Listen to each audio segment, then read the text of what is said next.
Support for this podcast is brought to you by the Wyoming Humanities. We take a closer look at our human experiences and use stories to explore culture, history, and contemporary issues.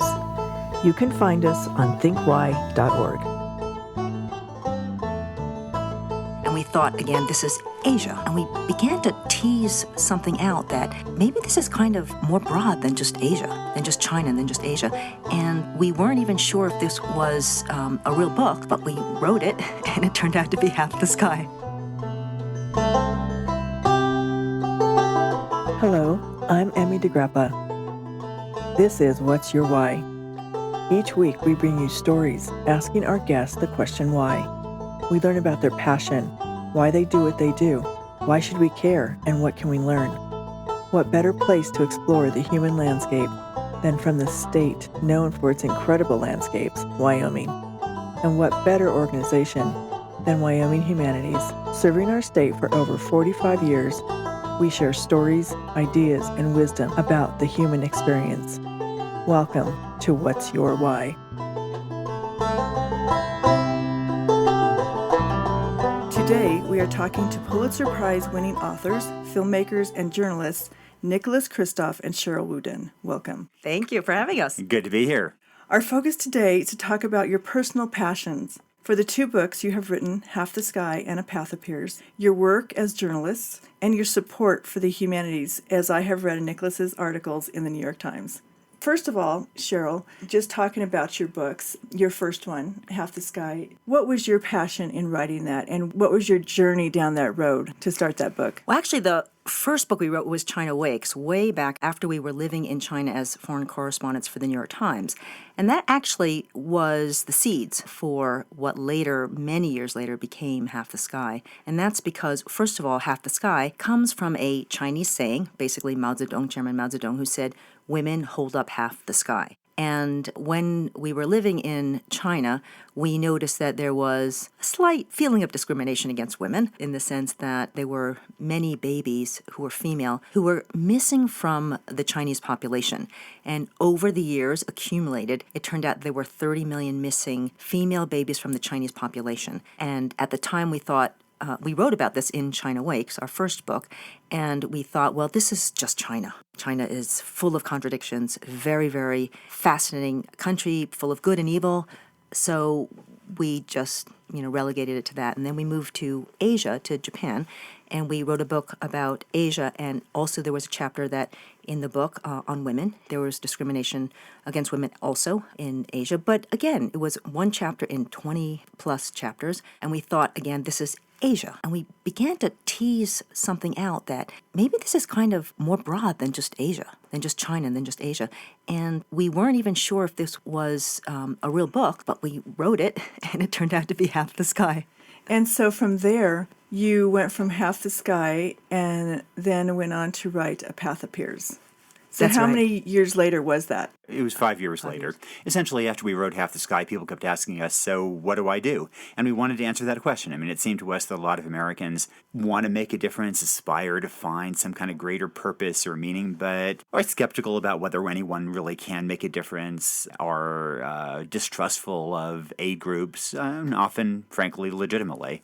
And so we wanted to address that and kind of give people a sense of what they can do, either with money or with time, that really will truly make a difference, either at home or abroad. And the result was A Path Appears. We also wanted to broaden it beyond women and girls because there were so many people who said, what about the men and the boys? Because they are definitely part of a society that needs to help change attitudes towards women. And it really is men and women, boys and girls working side by side to change the attitudes towards women, but also to change attitudes towards people who are underprivileged, people who are impoverished, and we found that there were so many fascinating things that people were doing, so many innovative startups, both in the for-profit and the not-for-profit world.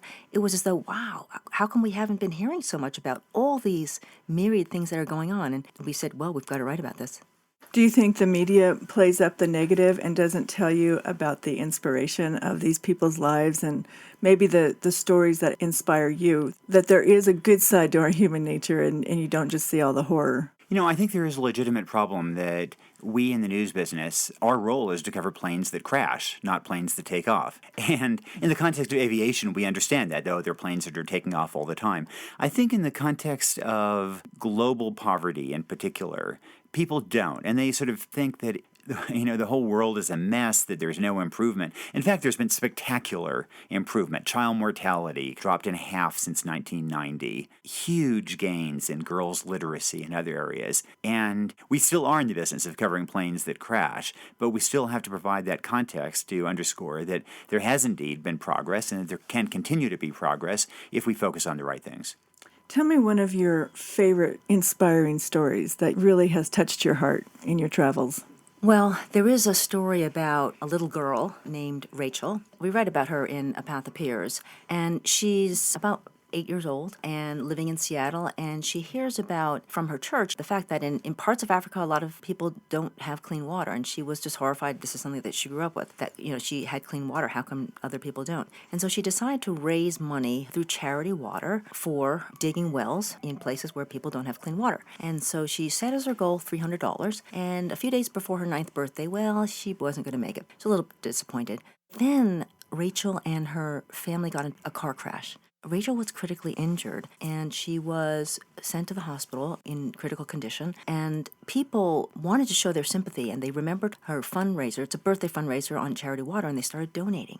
So she, raised way past $300.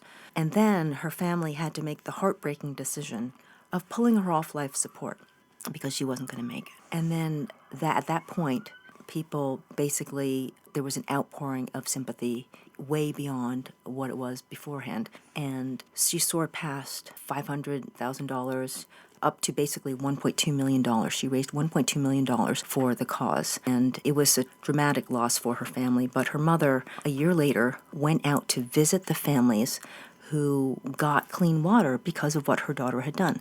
And when she went out there and she visited the mothers and the daughters who knew her story, at each well they placed what you could call a tombstone, thanking Rachel for what she had done. And her mother just broke down in tears saying, oh, this is what my daughter did. She did far more than what I have done in my lifetime. So it made her think, Rachel had a real purpose in her life. And so it makes us all think, what is our purpose in life? That brings tears to my eyes. And I did read your book and I did watch the film documentary, but just hearing you recount that's an amazing story. How about you, Nicholas?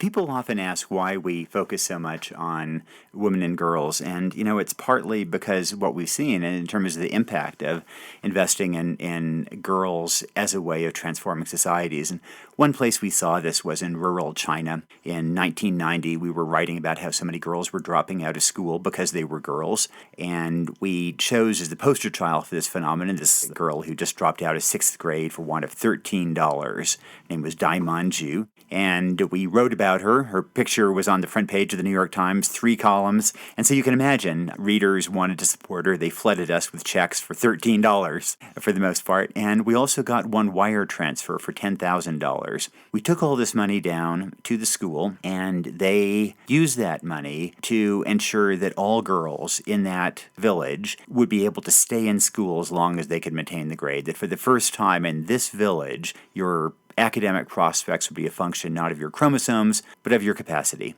That was in 1990. We followed up periodically over the years, and it's kind of extraordinary. I mean, all of China has gotten richer, all of this province, Hubei, has gotten richer, but this village is truly transformed. That girl herself became the first in her family to graduate from elementary school, from middle school, from high school, became an accountant. So many other girls who otherwise would have ended up in the rice paddies got a great education in ways that didn't just advantage them, but helped the whole community. So you go back, and it's sort of extraordinary how this village has been catapulted way above all the others all around it because of this complete fluke, this accident of these gifts to that one school back in 1990. It's a reminder of the power of educating girls.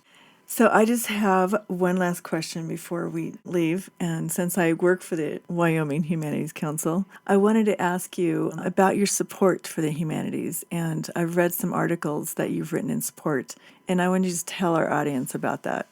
We obviously need the sciences, and we need people to have the rigor of math and quantitative methods. But I think there's sometimes a tendency today to just shrug at the humanities and think they're a ticket to nowhere. In fact, I think that often they do convey a certain skill in critical thinking, a capacity for analysis that benefits whatever one may end up doing. And I think that also it's important to remember that scientific abilities also need to be regulated in ways that are determined not by science itself, but by ethical concerns of a larger society. If we have the capacity to tinker with our germ line of our genes so that we can change the human genome indefinitely, that's an incredible decision that we as a society will have to make. And that's one that is going to be informed by ethics going back to Socrates and Aristotle. Fundamentally will depend as much on the humanities as it does on the sciences. Sure, the sciences are transforming the world. We definitely need sciences and those quantitative methods.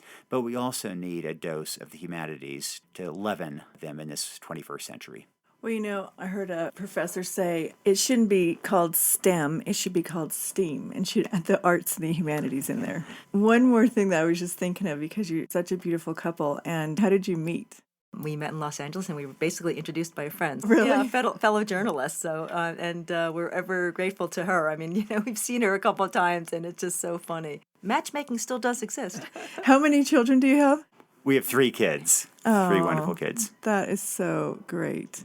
Well, it's so wonderful to see you together, because I have a daughter. She decided she wouldn't marry a man who wouldn't be willing to adopt. And so they adopted a little boy from Hong Kong.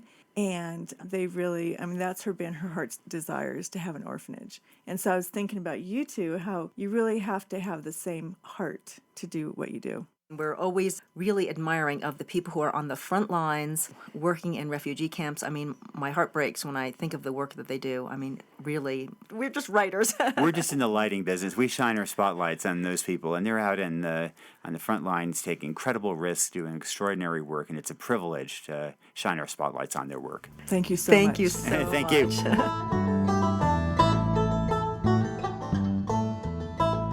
Thank you for listening. I'm Emmy DeGrappa. This Think Why podcast is brought to you by the Wyoming Humanities. We use the humanities as a lens to explore the human experience. You can find us online at thinkwhy.org.